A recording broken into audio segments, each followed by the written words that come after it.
Selamat malam, saudara-saudara yang dikasihi Tuhan. Selamat malam. Selamat malam. Selamat malam. Terima kasih. Kami mengucapkan selamat datang kepada kita seluruhnya, anggota Jemaat Sola Fide dan juga tamu-tamu kami sekalian yang sudah hadir pada malam hari ini. Apa kabar? Kami doakan semoga semua kita dalam keadaan sehat dan Tuhan Yesus akan selalu melindungi kita. Kita puji Tuhan karena malam hari ini kita masih diberikan kesempatan dan juga kehidupan untuk lebih dekat lagi kepada Tuhan. Khususnya saudara-saudara sekalian di dalam masa pandemi COVID-19 ini, banyak sekali cobaan dan juga kesulitan yang mungkin sedang dialami oleh kita masing-masing secara individu. Dan kita sangat membutuhkan pertolongan dan pengharapan yang bersumber hanya dari Tuhan saja. Malam ini adalah malam pertama dari 4 hari rencana revival meeting atau kebaktian kebangunan rohani dengan tema besar adalah total preparation yang akan disampaikan oleh 2 hamba Tuhan. Yang pertama adalah Pastor Richard Sabuin. Beliau adalah Education Director, Sabbath School and Personal Ministries Director of the Northern Asia Pacific Division di Korea Selatan. Dan satu lagi adalah Dr. Larry Tumalun, hamba Tuhan yang bekerja melayani sebagai dokter di Rumah Sakit Advent Bandung. Kami juga ingin menyampaikan bila mana ada hal-hal yang ingin kita didoakan atau rindu untuk didoakan, maka saudara-saudara atau para tamu kami boleh menuliskannya di chat room. Nanti tim doa yang sudah bertugas malam hari ini, Bapak Fritz Manurung, Bapak Jimmy Situmorang, Bapak Romi Simanjuntak, dan juga Pendeta Hence Rusli akan mendoakan semua permohonan-permohonan doa saudara-saudari sekalian. Dan tentu kita berharap malam hari ini juga Tuhan mungkin saja akan menjawab semua doa-doa kita dan hidup kita akan penuh menjadi berkat. Kami juga menginformasikan agar memudahkan tim penerima tamu untuk mengidentifikasi tamu-tamu kami yang hadir setiap malam, maka kita sarankan agar para tamu menuliskan nama yang jelas di dalam Zoom meeting ini sehingga boleh nanti diketahui oleh tim tamu. Kemudian host dan co-host juga akan mute fasilitas suara atau voice dari Zoom meeting ini dan hanya pembicara beserta partisipan saja yang akan di-unmute untuk ketertiban dari kebaktian ini. Marilah kita bersama-sama mengundang Roh Kudus untuk boleh hadir di dalam kebaktian kita, khususnya melalui Zoom meeting malam hari ini, agar Zoom meeting ini boleh berjalan dengan baik, revival meeting ini boleh menjadi berkat bagi kita semua. Untuk memulai perbaktian kita, kami mengundang Aaron untuk memimpin kita di dalam lagu buka atau lagu tema kita. Selamat malam saudara-saudara yang dikasih dalam Tuhan. Sebagai lagu tema kita buka lagu Sion nomor 168. Lagu Sion nomor 168, kita memiliki pengharapan.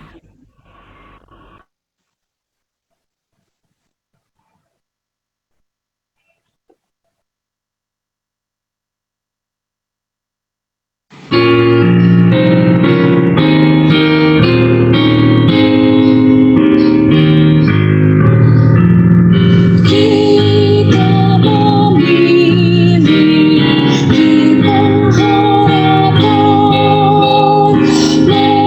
mengenai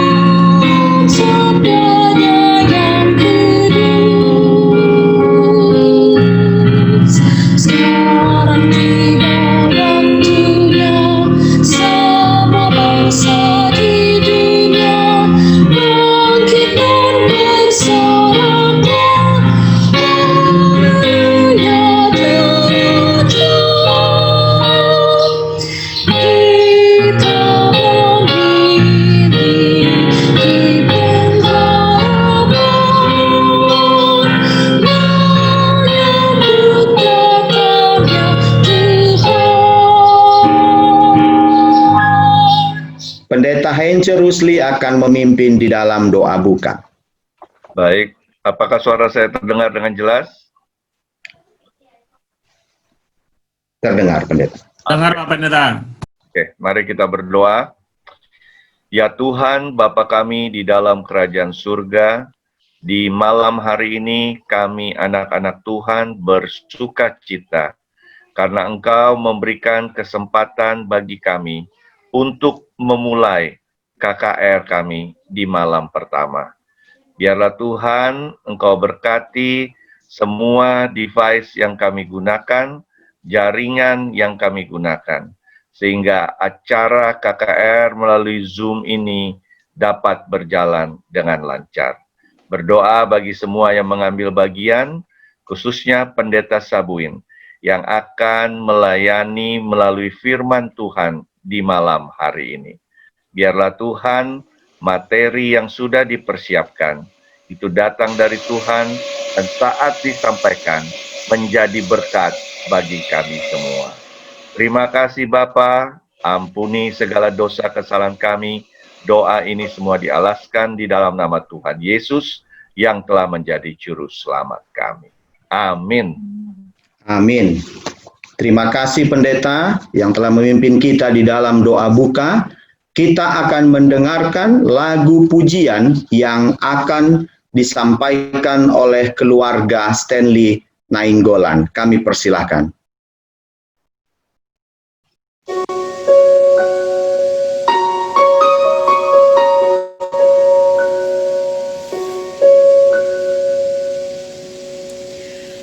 Thought I did what's right. I thought I had the answers. I thought I chose the surest road, but that road put me here. So I put up a fight and told you how to help me. Now just when I have given up, the truth has come in clear. You know better than I. You know the way. I've let go the need to know why. For you know better than I. If this has been a test, I cannot see the reason, but maybe knowing I don't know is part of getting through. I try to do what's best, and faith has made it easy to see the best thing I can do is put my trust in you. For you know better than I. You know the way. I've let go the need to know why. For you know better than I. I saw a cloud and thought it was the sky. I saw a bird, I thought that I could follow. But it was you who thought that bird to fly. If I let you reach me, will you teach me? For you know better than I. You know the way. I've let go the need to know why. I'll take what answers you supply. You know better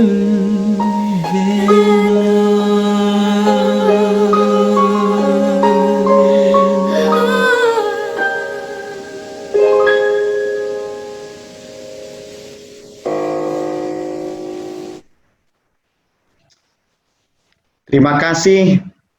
Satu lagu pujian yang mengangkat kerohanian kita lebih dekat lagi kepada Tuhan. Sekali lagi kami ucapkan selamat datang bagi saudara-saudara yang baru saja bergabung dan juga para tamu-tamu kami yang juga baru bergabung. Kami percaya bahwa kehadiran Anda malam hari ini di dalam revival meeting ini akan mengubahkan hidup kita untuk lebih dekat lagi kepada Tuhan. Mari kita mempersiapkan hati dan pikiran kita, dan kita akan segera mendengarkan roti hidup dengan judul Total Worship yang akan disampaikan oleh Pendeta Richard Sabuin. Kami persilahkan. Selamat malam, Shalom untuk umat Tuhan, Jemaat Sola Fide, dan saudara-saudara yang lain yang telah bergabung dalam acara revival meeting yang diorganize oleh Jemaat Sola Fide dengan judul atau tema Total Preparation. Mari kita tunduk kepala sejenak dan kita berdoa. Bapa di sorga, terima kasih banyak karena Engkau menyertai kami sampai pada malam hari ini. Bila mana kami akan mendengarkan sabda-Mu, kiranya Engkau menuntun kami dengan kuasa Roh Kudus, supaya kami boleh memahami sabda-Mu di dalam kehidupan kami. Terima kasih ya Bapa, inilah doa permohonan kami. Kami persembahkan dalam nama Yesus, Tuhan dan Penebus kami. Amin. Saya merasa sangat diberkati mendapatkan kesempatan untuk membagikan firman Tuhan sepanjang acara revival meeting ini. Saya melihat bahwa latar belakang dari pembawa acara dan beberapa di antara kita, termasuk latar belakang yang saya gunakan pada Zoom meeting ini, nampaknya sama. Ada dua warna yang sangat utama atau dominan, yaitu merah dan putih. Nampaknya Jemaat Sola Fide betul-betul masih berada dalam suasana peringatan Hari Kemerdekaan Republik Indonesia, hari ulang tahun yang ke-75, suasana merah putih. Dan saya melihat bahwa nampaknya acara revival meeting ini adalah merupakan puncak dari serangkaian acara memperingati Hari Kemerdekaan. Kalau tidak salah, sudah ada lomba menyanyi lagu rohani untuk anak-anak, sudah ada lomba pengkhotbah cilik, sudah ada lomba membaca puisi, lomba membuat cake kemerdekaan, lomba membuat nasi tumpeng, lalu kemudian lomba menyanyi untuk keluarga dan lain sebagainya. Dan sungguh indah karena semua acara itu mempunyai klimaks, yaitu acara revival meeting, untuk mempersiapkan kita agar kita boleh lebih setia untuk menyambut kedatangan Tuhan Yesus yang kedua kali.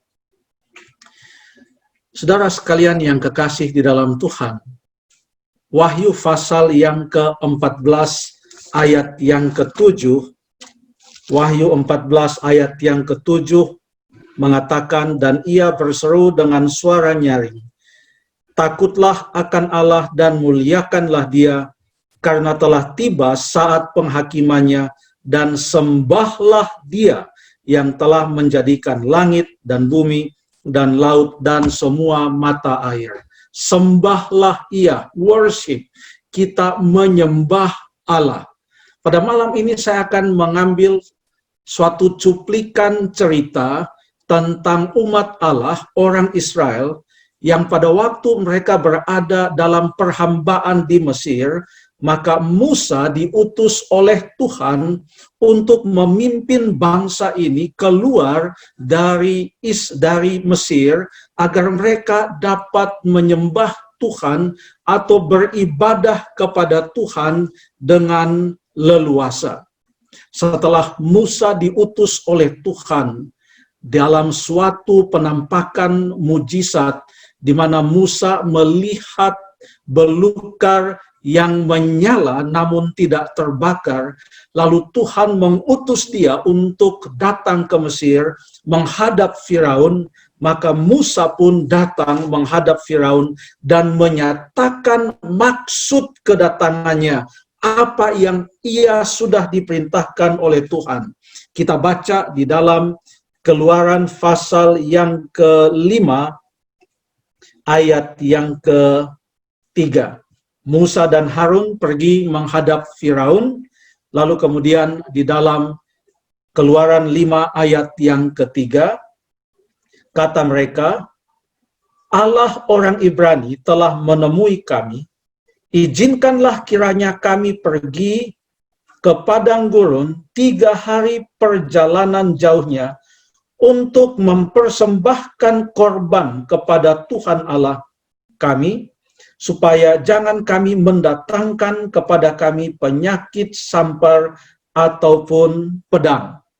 Mereka katakan ini kepada Firaun, namun alhasil bukannya Firaun melepaskan bangsa Israel untuk pergi ke padang gurun untuk mempersembahkan korban kepada Tuhan, dia justru membuat kerja keras mereka semakin hebat.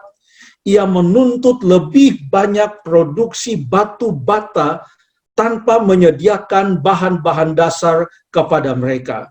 Namun kemudian Allah tetap mengutus Musa, lalu kemudian Musa datang kepada Firaun untuk meminta agar supaya orang Israel diizinkan untuk pergi beribadah. Dalam pasal yang ke-7, Keluaran pasal yang ke-7 ayat yang ke-16, dan katakanlah kepadanya, demikian firman Tuhan kepada Musa, katakanlah kepadanya, kepada Firaun, Tuhan Allah orang Ibrani telah mengutus aku kepadamu untuk mengatakan, biarkanlah umatku pergi supaya mereka beribadah kepadaku di padang gurun, supaya mereka boleh menyembah aku, supaya mereka boleh mempersembahkan korban kepadaku, mereka supaya bisa datang dan berbakti kepadaku. Namun demikian, kita mengetahui bahwa Firaun mengeraskan hatinya, maka Tuhan menulahkan atau menulahi orang Mesir dengan berbagai macam malapetaka atau tulah, yang dimulai dengan air menjadi darah, diikuti dengan tulah yang kedua yaitu katak, lalu kemudian tulah yang ketiga yaitu nyamuk. Dan setiap kali Allah mencurahkan tulah atau malapetaka kepada orang Israel, maka nampaknya Firaun merasa menyesal oleh karena ia tidak membiarkan orang Israel pergi. Namun setelah tulah itu reda, hatinya ia keraskan lagi. Berulang-ulang Musa datang untuk memohon supaya orang Israel boleh dibiarkan untuk pergi. Contohnya dalam Keluaran pasal yang ke-8 ayat yang pertama, berfirmanlah Tuhan kepada Musa, pergilah menghadap Firaun dan katakan kepadanya, beginilah firman Tuhan, biarkanlah umatku pergi supaya mereka beribadah kepadaku. Namun Firaun tetap mengeraskan hatinya. Pada waktu Tuhan menulahi Firaun dan Mesir dengan tulah yang keempat, yaitu lalat pikat, maka Firaun nampaknya mulai angkat tangan terhadap beruntunnya tulah yang dicurahkan kepada bangsa Israel. Maka di dalam Keluaran pasal yang ke-8 ayat yang ke-25, Keluaran 8 ayat yang ke-25, lalu Firaun memanggil Musa dan Harun serta berkata, pergilah, persembahkanlah korban kepada Allahmu di negeri ini. Jadi Firaun mulai lunak hatinya dan dia mengizinkan bangsa Israel untuk beribadah atau mempersembahkan korban kepada Allah.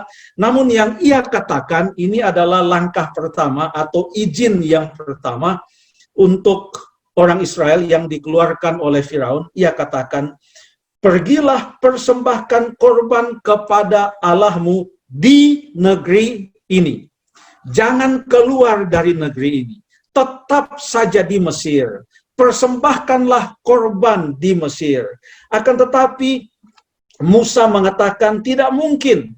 Dan dia mengatakan bahwa dalam ayat yang ke-27, kita baca ayat yang ke-27, kami harus pergi ke padang gurun 3 hari perjalanan jauhnya untuk mempersembahkan korban kepada Tuhan Allah kami seperti yang difirmankannya kepada kami. Kami tidak mungkin beribadah di Mesir sementara kami berada di dalam kerja paksa. Kami berada di dalam perbudakan yang sungguh luar biasa. Kami tidak bisa dengan leluasa beribadah atau menyembah Tuhan. Kami harus pergi 3 hari perjalanan jauhnya. Lalu kemudian Firaun mengeluarkan izin yang kedua. Jadi izin yang pertama tadi adalah pergilah persembahkan korban kepada Allahmu di negeri ini. Lalu kemudian izin yang kedua, Firaun keluarkan, dia katakan di dalam ayat yang ke-28, Keluaran pasal 8 ayat yang ke-28, lalu kata Firaun, baik, aku akan membiarkan kamu pergi untuk mempersembahkan korban kepada Tuhan Allahmu di padang gurun, hanya janganlah kamu pergi terlalu jauh. Ya, permohonan Musa adalah 3 hari perjalanan jauhnya, mereka harus pergi. Lalu kemudian izin yang pertama adalah di negeri ini saja. Kemudian izin yang kedua, boleh pergi tetapi jangan jauh-jauh. Mungkin hanya keluar saja dari perbatasan Mesir, lalu kemudian jangan sampai jauh-jauh kalian pergi ke padang gurun. Saudara sekalian, mengapa Musa meminta kepada Firaun supaya bangsa Israel pergi dengan jauh 3 hari perjalanan untuk beribadah kepada Tuhan? Mengapa bukan 1 hari perjalanan jauhnya atau 2 hari perjalanan jauhnya? Tetapi mengapa permohonannya adalah 3 hari perjalanan jauhnya? Saya merasa sangat ingin tahu kenapa Tuhan mematok 3 hari perjalanan. Baiklah, kita akan melihat sebelum kitab Keluaran, maka ada cerita yang lain yang melibatkan 3 hari perjalanan. Supaya kita bisa mengerti konsep total worship dengan memahami apa yang dimaksudkan dengan 3 hari perjalanan.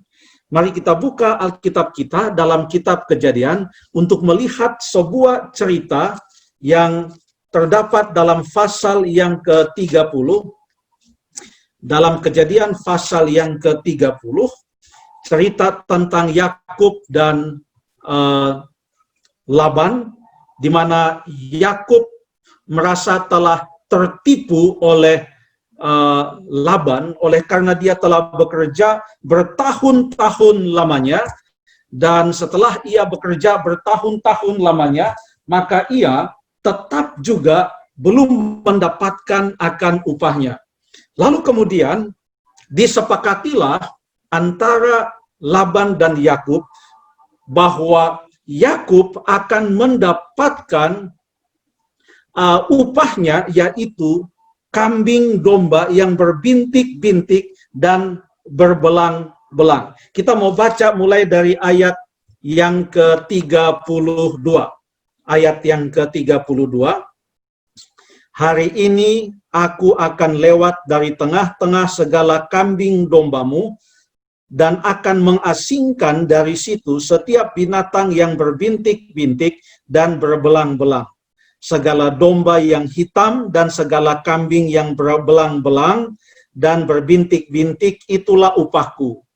Biasanya kalau demikian persetujuannya, maka sudah pasti Yakub akan mendapat sangat sedikit, karena sangat sedikit domba yang warnanya hitam, lalu kemudian sangat sedikit kambing yang berbelang-belang.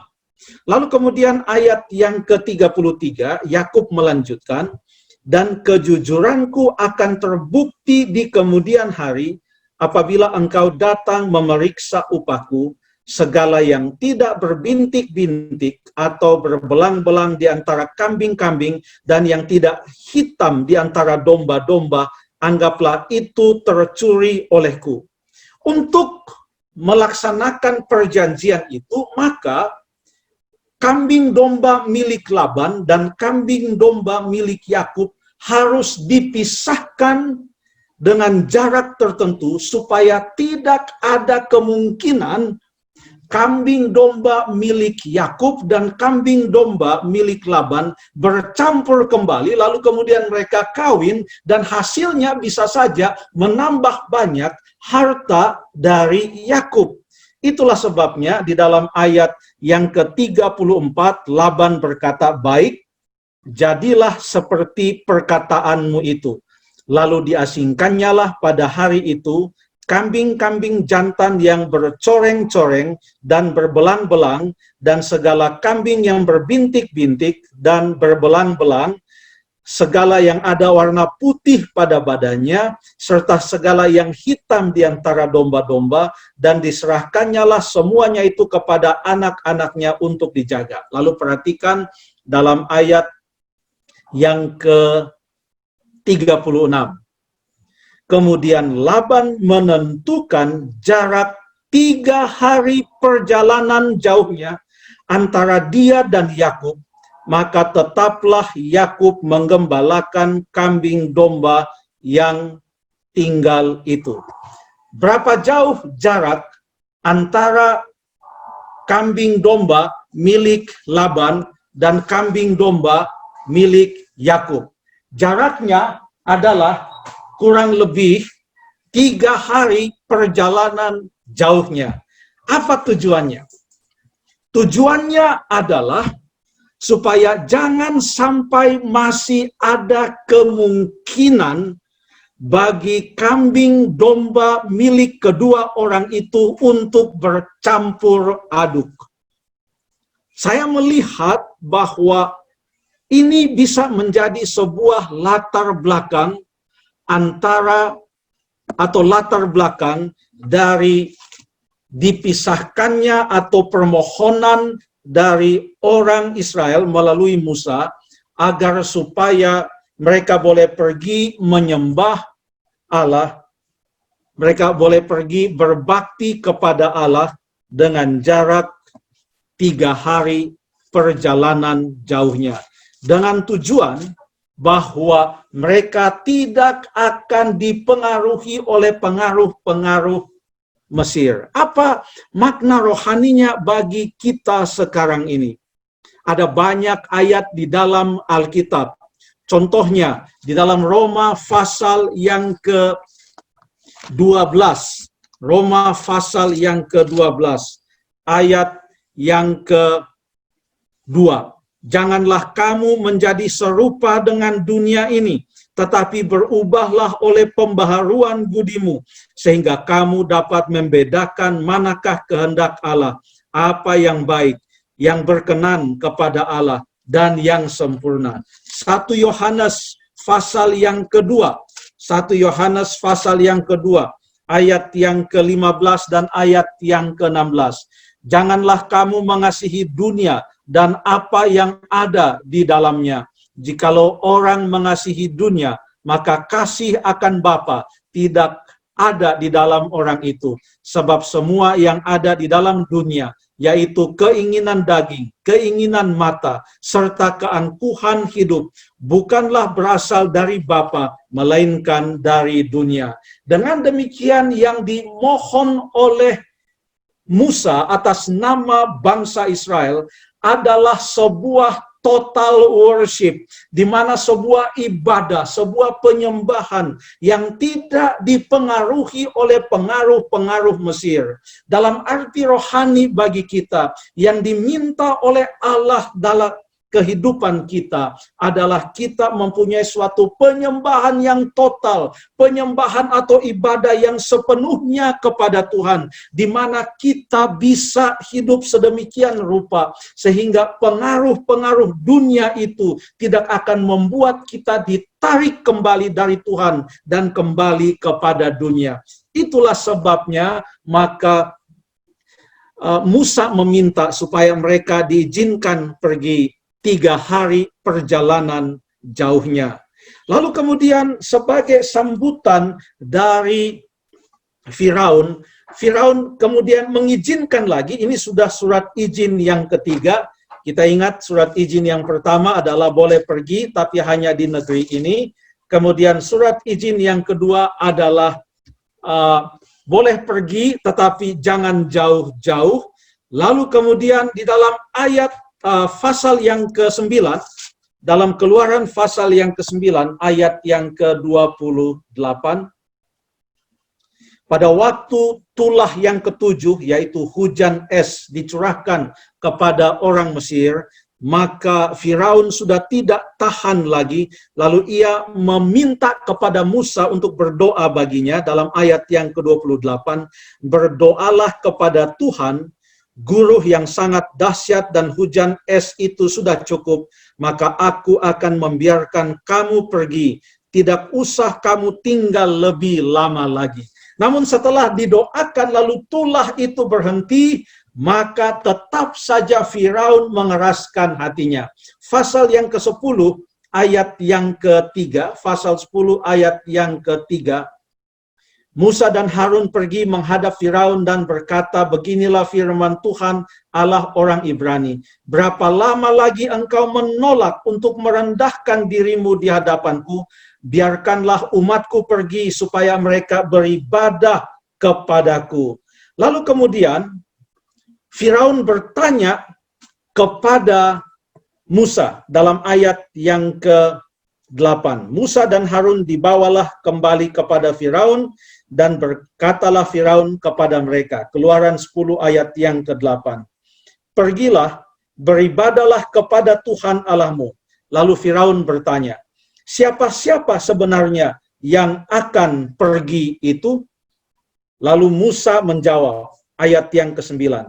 Kami hendak pergi dengan orang-orang yang muda dan yang tua, dengan anak-anak lelaki kami dan perempuan, dengan kambing domba kami dan lembu sapi kami, sebab kami harus mengadakan perayaan bagi Tuhan. Ini adalah permohonan total worship.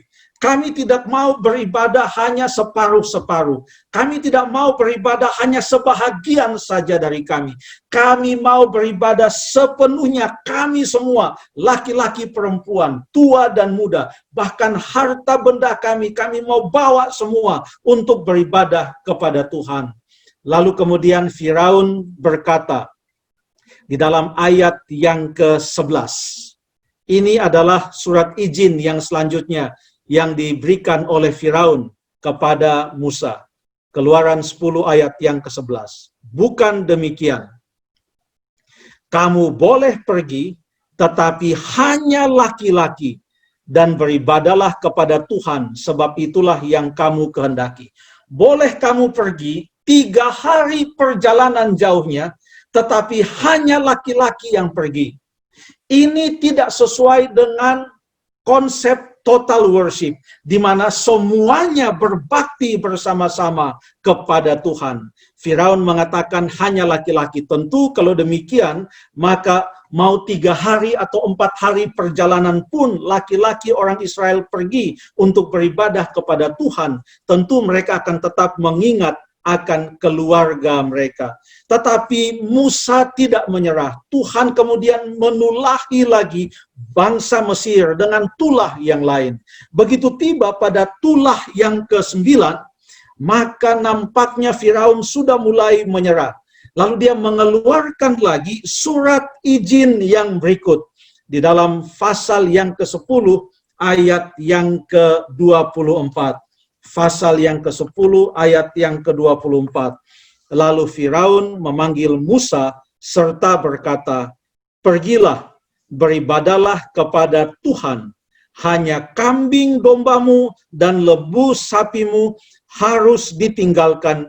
Juga anak-anakmu boleh turut beserta kamu.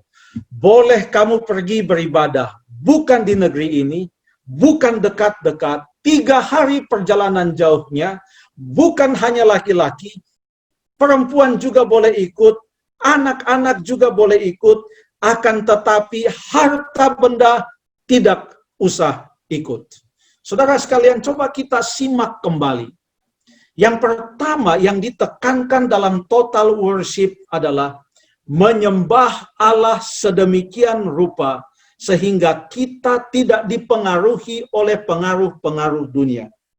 Berapa jauhkah pengaruh dunia itu dari kehidupan kita? Jawabannya, pengaruh dunia itu tidak jauh dari kita. Kita sudah mengundangnya untuk ada di dalam rumah kita. Kita menggenggam juga itu dalam bentuk-bentuk gadget dan lain sebagainya. Sangat dekat kita. Kita hidup di dalam suatu masa di mana kita sulit untuk menjauhkan diri dari pengaruh-pengaruh dunia.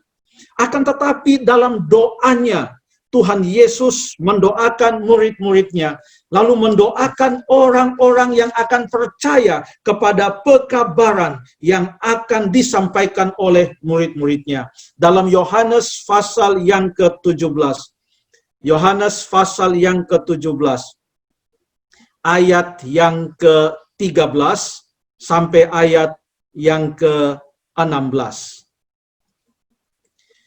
Tetapi sekarang aku datang kepadamu, dan aku mengatakan semuanya ini sementara aku masih ada di dalam dunia, supaya penuhlah sukacitaku di dalam diri mereka. Aku telah memberikan firman-Ku kepada mereka, dan dunia membenci mereka, karena mereka bukan dari dunia ini, sama seperti aku bukan dari dunia. Aku tidak meminta supaya engkau mengambil mereka dari dunia, tetapi supaya engkau melindungi mereka daripada yang jahat. Mereka bukan dari dunia, sama seperti aku bukan dari dunia. Lalu dalam ayat yang ke-17, Tuhan Yesus menyebutkan sebuah senjata yang bisa diterima oleh kita umat-umatnya, yang bisa kita gunakan sehingga walaupun kita masih hidup di dalam dunia, tapi kita boleh mempunyai sebuah total worship kepada Tuhan secara sepenuhnya. Di dalam ayat yang ke-17, kuduskanlah mereka di dalam kebenaran, firman-Mu adalah kebenaran. Sekalipun kita masih berada di dalam dunia, pengaruh dunia tidak jauh daripada kita. Kemanapun kita pergi, kita selalu dikejar-kejar oleh pengaruh dunia ini. Tetapi bila mana kita bertekun di dalam firman Tuhan, maka Yesus menyebutkan di dalam doanya, kita akan disucikan oleh firman Tuhan. Kita akan dikuduskan oleh firman Tuhan yang menolong kita supaya pikiran kita tertuju sepenuhnya hanya kepada Tuhan. Supaya kita secara rohani mempunyai jarak 3 hari perjalanan jauhnya dari dunia ini. Itu adalah konsep total worship yang pertama. Konsep total worship yang berikut adalah supaya kita secara satu keluarga, kepada yang sudah berkeluarga, untuk sedapat mungkin menyembah Allah secara satu keluarga. Supaya jangan sampai kita hanya menyembah kita hanya satu orang saja yang menyembah Allah, atau hanya 2 orang saja yang berbakti, hanya bapak saja atau hanya ibu saja, tetapi bapak, ibu, dan anak-anak pun semua harus berbakti kepada Allah secara menyeluruh. Lalu kemudian yang ketiga, konsep total worship yang diajarkan dalam kitab Keluaran ini adalah kita menyembah Allah juga dengan apa yang kita miliki. Banyak orang yang berkata, aku menyembah Allah, tetapi tentang apa yang Tuhan percayakan kepadaku, kambing, domba, lembu, sapi, dan lain sebagainya, itu adalah terserah kepadaku. Saudara sekalian, Tuhan mengajarkan kepada kita prinsip-prinsip yang sangat indah di dalam penyembahan, persepuluhan, persembahan, pengakuan kita kepada Allah, bahwa diri kita adalah merupakan milik Allah. Kepunyaan kita sebenarnya adalah milik Allah yang dipercayakan kepada kita. Bila mana semua itu kita lakukan, maka kita sedang melakukan total worship kepada Tuhan Allah.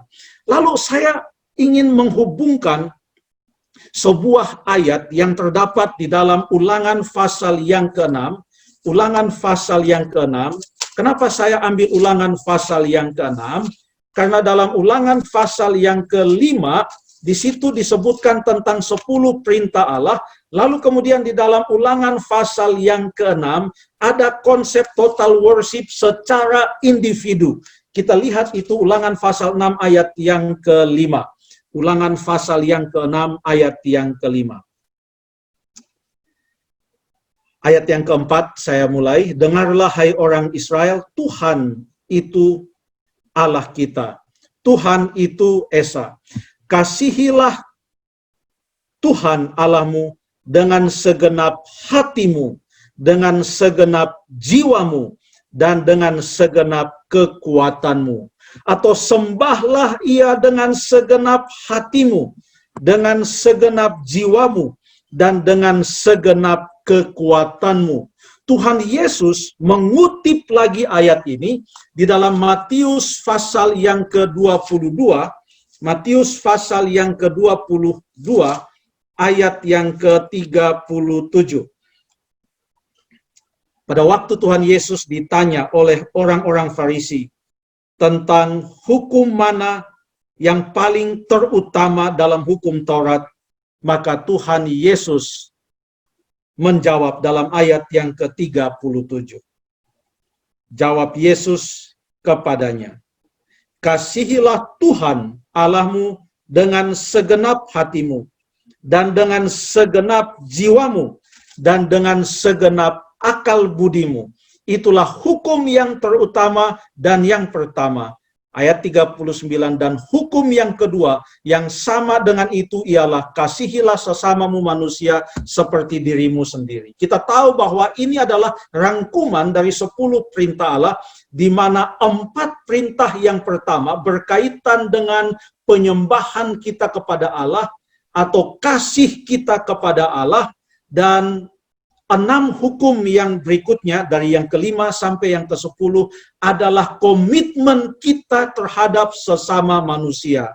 Sekarang coba kita lihat konsep total worship seperti yang dikatakan oleh Tuhan Yesus, kasihilah Tuhan Allahmu dengan segenap hatimu, dengan segenap jiwamu, dengan segenap kekuatanmu, dengan segenap akal budimu.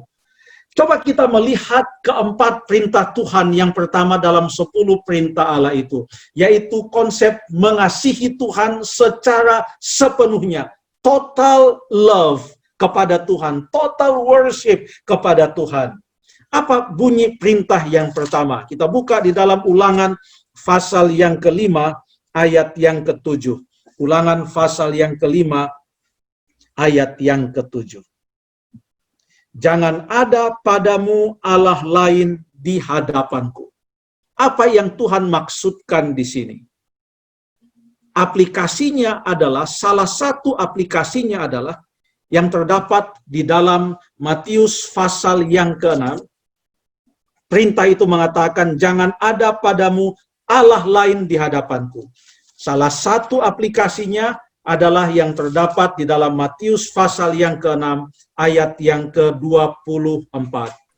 Tak seorang pun dapat mengabdi kepada 2 tuan, karena jika demikian ia akan membenci yang seorang dan mengasihi yang lain, atau ia akan setia kepada yang seorang dan tidak akan mengindahkan yang lain.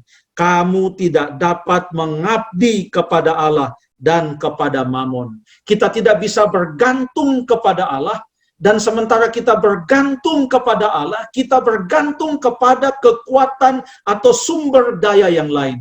kita bergantung kepada tabungan kita bergantung kepada koneksi kita dengan orang lain, kita bergantung kepada perusahaan kita bergantung kepada banyak resources yang lain. Betul, Tuhan menggunakan semua itu untuk mensuplai kehidupan kita. Akan tetapi ayat ini mengatakan kita hanya bisa bergantung kepada Tuhan. Kita hanya bisa mengabdi kepada Tuhan. Kita hanya mengasihi Tuhan. Tidak bisa kita mengabdi kepada dua tuan.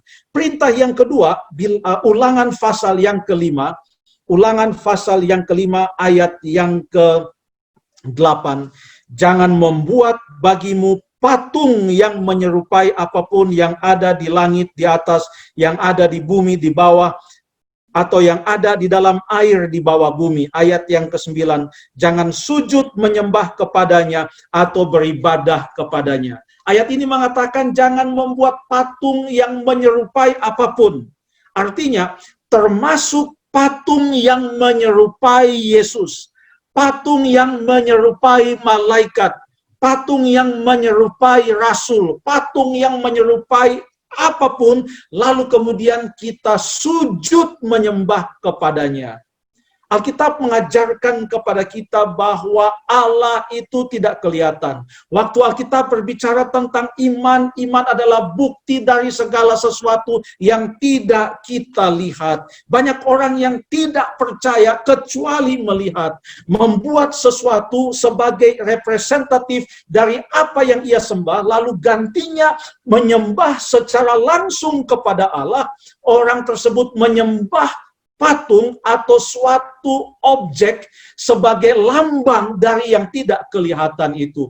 Ini tidak diperkenankan oleh Tuhan. Tuhan mau kita hidup dengan iman. Kita percaya bahwa Allah itu ada, bahwa Ia mengasihi kita, bahwa Ia memperhatikan kita. Allah pernah membuat pribadinya itu nampak dan kelihatan hanya dalam satu cara, yaitu yang terdapat di dalam Kolose pasal yang pertama.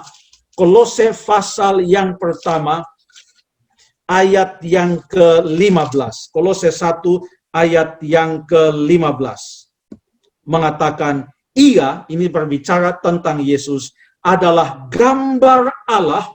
Kata gambar di sini sama dengan kata patung. Ia adalah gambar Allah.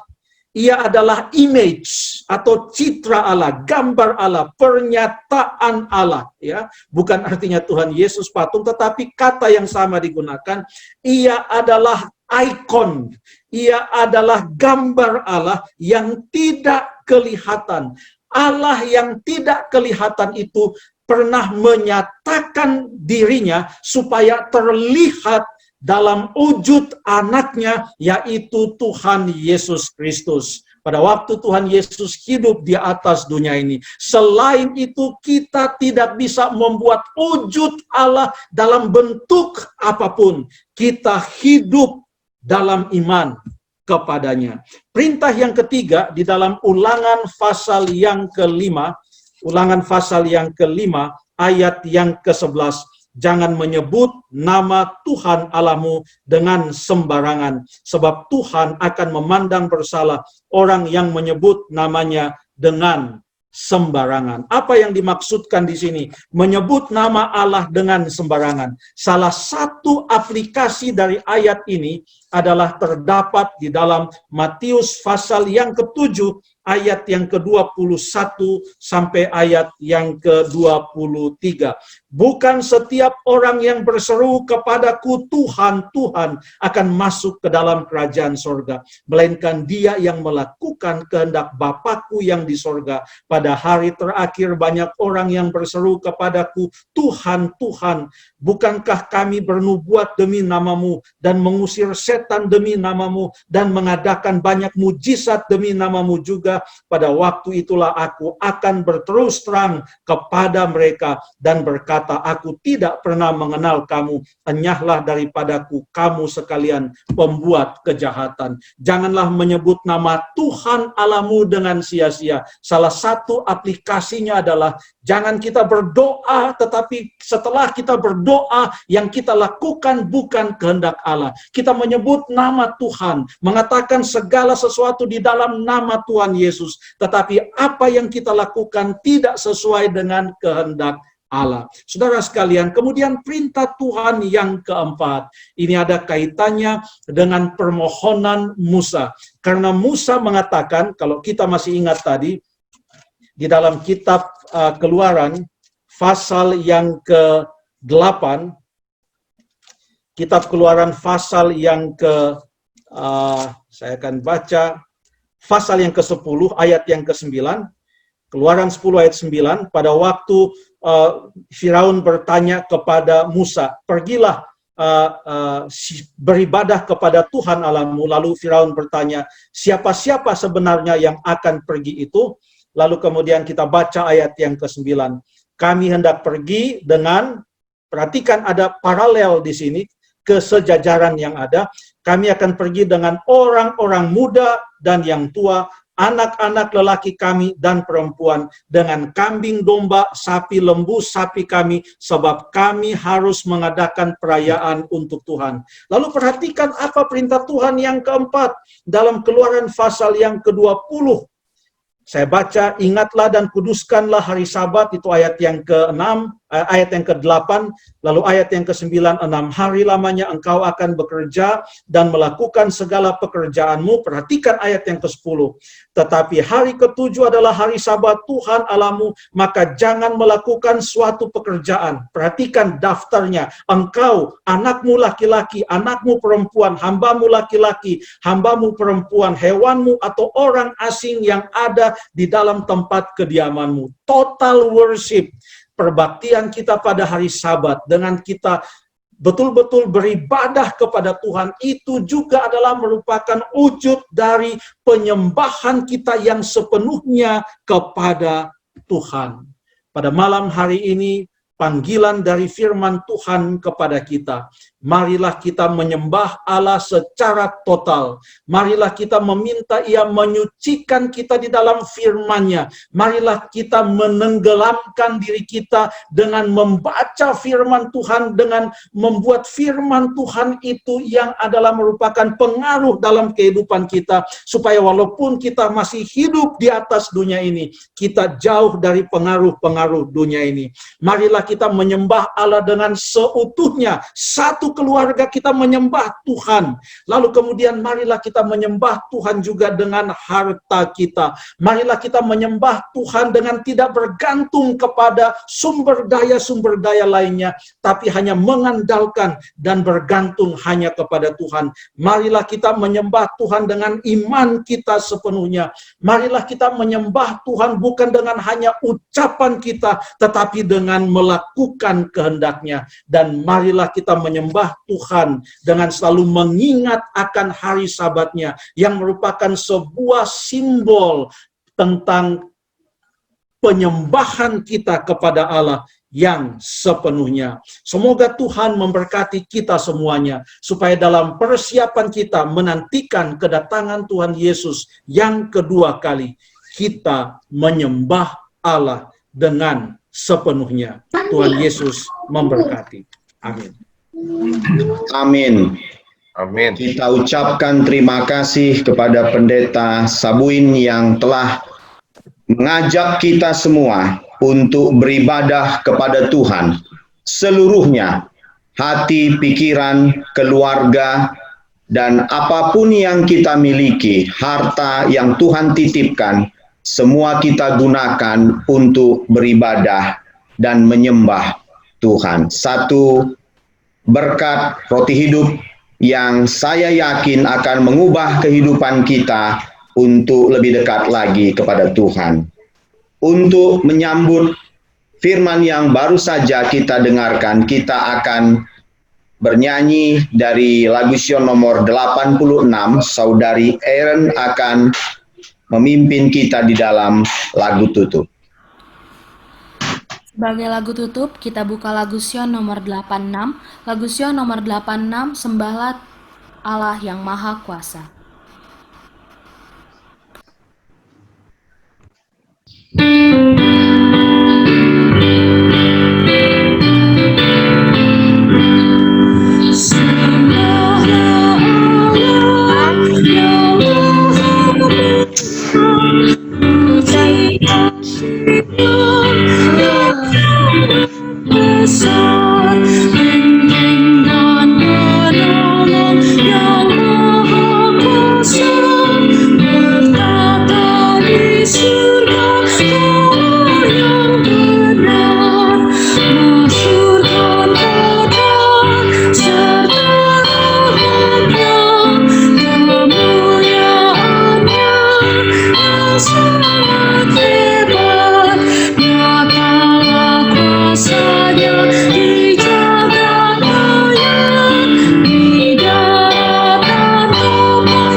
Bapak Yanel Tumalun akan memimpin di dalam doa tutup. Mari kita tunduk kepala dan kita berdoa. Tuhan Bapa di surga, terima kasih atas malam pertama dari total preparation kita. Di dalam topik yang pertama juga, total worship.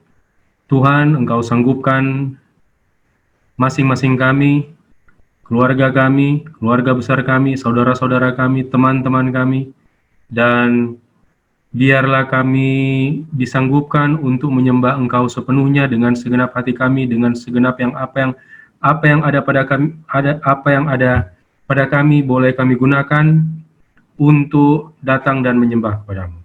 Malam ini kami mendoakan semua anggota Jemaat Sola Fide yang sudah mengikuti acara maupun tamu-tamu yang sudah menyempatkan menyempatkan diri dan menyempatkan waktu untuk bergabung, join di dalam pekabaran Tuhan pada malam hari ini, biarlah Engkau berkati. Khusus kami mendoakan Pendeta Richard di dalam tanggung jawabnya yang besar yang Engkau berikan kepadanya, biarlah Engkau berikan selalu kesehatan, berikan kekuatan, berikan kebijaksanaan, Engkau sertai dia kemanapun dia pergi, apapun yang dia lakukan. Biarlah roh Tuhan selalu berada bersama dengannya, malaikat Tuhan selalu menjaga dia, dan menjaga keluarganya juga. Kami masih akan datang lagi besok malam di jam yang sama Tuhan untuk mendengarkan firman Tuhan yang lain. Biarlah tetap Engkau juga menyertai kami, supaya di dalam waktu-waktu kami yang di dalam kesibukan kami boleh tetap datang menyempatkan waktu kami untuk mendengarkan firman Tuhan. Terima kasih Bapak, Engkau sudah mendengar doa kami. Ampuni segala kesalahan dan dosa-dosa kami. Di dalam nama Yesus kami sudah berdoa. Amin. Amin. Terima kasih Bapak Yanel Tumalun yang telah memimpin dalam doa tutup. Mari kita dengarkan pengumuman yang akan disampaikan oleh pendeta kita, Pendeta Hence Rusli. Kami persilakan. Baik, sekali lagi selamat malam untuk kita semua. Terima kasih Pendeta Sabuin yang sudah melayani dalam firman Tuhan di malam hari ini. Saudara